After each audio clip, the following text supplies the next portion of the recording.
agree with a lot of this too, but I will say, I think that these more insular true left groups should be using this time to strategize what the goals are after fascism has been defeated. Right, they went on to say something like the energy can't just be all about stopping fascism and then we have nothing planned afterward. And it also can't just be about infighting, right, about parsing down our particular nuanced versions of what kind of political theory we, hold to. And I totally agree. This, I think, it's so important. We can't just be the stop the fascists party, right? And even more than that, if we have all of these different folks coming together from different political parties and different political persuasions for a stop the fascists coalition, I think that's well and good, right? I think that if we have a coalition of folks who have this one discrete job that we are partnering together for, stop fascism, that's excellent. I think that's workable. I think that is something that we have seen that has worked in other countries in the past. I recently talked about Chile and the fact that they had people from all over the political spectrum come together for their Rainbow Coalition. Their whole broad big tent coalition had the slogan of, "We say no."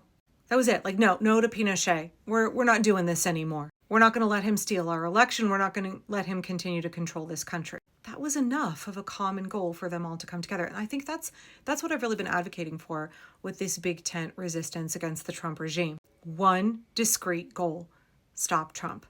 But when we're looking at our individual political groups, right, whether it's DSA, Working Families Party, whether you are a centrist Democrat, whether you're a never Trumper Republican, within our individual groups, we need something more. What do you want for this country? What is the society that you want to build? What's the future that you hope to create? What would give Americans a good quality of life? What would be justice and prosperity for all of us? So in the comments of this video, I got someone who said, well, would you partner with tankies to stop fascism? And I said, well, I clearly said I would ally myself with anybody for that one job, that one goal of stopping the fascists. Are tankies really working to stop fascism? Because what I've seen online is that they really want fascism to win. They want fascism to overthrow our democracy, the imperialist American state, and then they think that will somehow miraculously result in fascism collapsing and then authoritarian communism just kind of manifesting. There isn't any plan. There's not any plan for after fascism is defeated. Tankies don't even have a plan for defeating fascism. But hell yeah, if their goal is, hey, let's work together to undermine those pillars of support, let's engage in all of the nonviolent resistance tactics that are going to get the job done, yes, I will work with them. I also said in the comments of that video, like, well, that's one of the issues with working with establishment corporate Democrats is that I'm not sure they really are fighting fascism. I'm not sure we really are allied for a common purpose. They don't seem to understand the severity of the moment, and they seem to not only undermine, like just straight out sabotage members of Congress and, people across America who are actively fighting. Look at the fact that Schumer and Jeffries won't endorse Zoran Mamdani. Look at the fact that progressive members of the House were punished for going to visit Kilmar Abrego Garcia in El Salvador to raise awareness of that issue. Look at the fact that establishment Democratic leadership are scolding, threatening with the loss of committee seats and the loss of political power members of the House, progressive members of the House who are trying to do the things that will, in some way help the resistance movement. I realize that legislators, they're not going to save us, but they can meet the moment with effective resistance tactics. And establishment Democratic leadership is not doing that. Are they even our ally in trying to stop fascism? But getting back to this point here, yes, absolutely. What do we want for this country? What do we all deserve? What do we need? What would give us that good quality of life? I think it's so important for each of our little groups to have that imagination, right? We've got to dream for something better. We can't just focus on stopping the bad guys.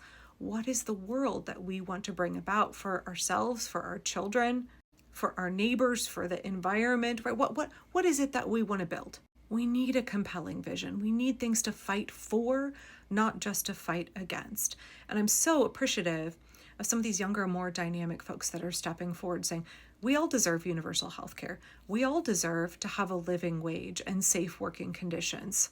I'm really pleased to see more of a resurgence of the labor movement in this country because we've seen so many unions be really infiltrated with kind of alt-right, MAGA, billionaire, I don't want to say sabotage. But it really is. It is like an infiltration. It is an undermining of the labor movement that the right in this country has been doing for decades, that billionaires have been doing for decades. And it's good to see so many in the labor movement rekindling that passion for the working class, understanding that it really is the billionaires who have put us in this position. And also the Supreme Court with Citizens United. The billionaire money, the dark money, the fact that we have foreign and corporate interest running this country. It is a country of, by, and for foreign and corporate interest, not of, by, and for the people right now.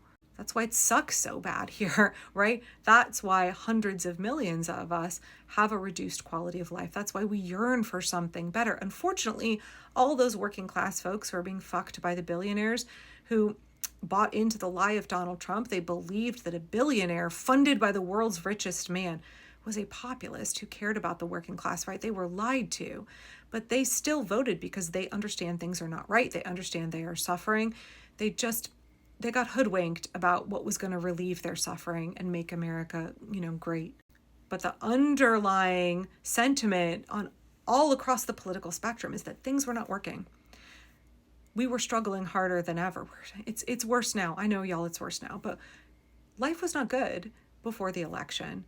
There was this veneer of like things were okay, but life was more and more unaffordable. Healthcare, a disaster in this country. Higher education, more and more and more expensive. More and more hedge funds and mega corporations are buying up housing. Housing is becoming increasingly unaffordable.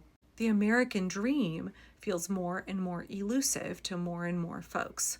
We clearly were on a trajectory that was not going somewhere good. And we need to have a vision for reforms. We need to have a vision for what kind of policies and procedures will help create the America that everybody needs and deserves. And then I personally think we need a vision for what justice looks like after this. We need to focus on the fact that the people who are responsible for what's happening now, they cannot evade justice in the future. No, there must be accountability for them. We cannot sweep this under the rug. This cannot be post-Civil War Reconstruction, right? This has got to be something different. For me, those are kind of the two things that really drive me when I think about the future.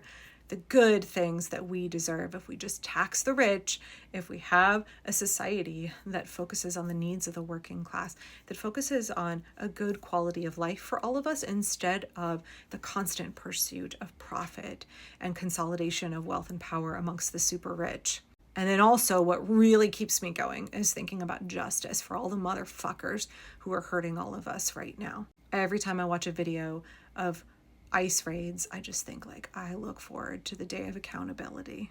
Every day when I think about the folks in this regime, I think about the private corporations grifting, getting billions of our tax dollars to harm other people. I look forward to that day when they all face justice. That really keeps me going, y'all. So what do you look for? What are the things that you and your particular political group, what's your platform? What are you hoping for? What do you want to build toward? What comes after we stop the fascists? Either for you as an individual or maybe for the party that you're affiliated with. What's that next thing? What comes after fascism? Let me know in the comments. I would love to hear what good things you're hoping for in the future.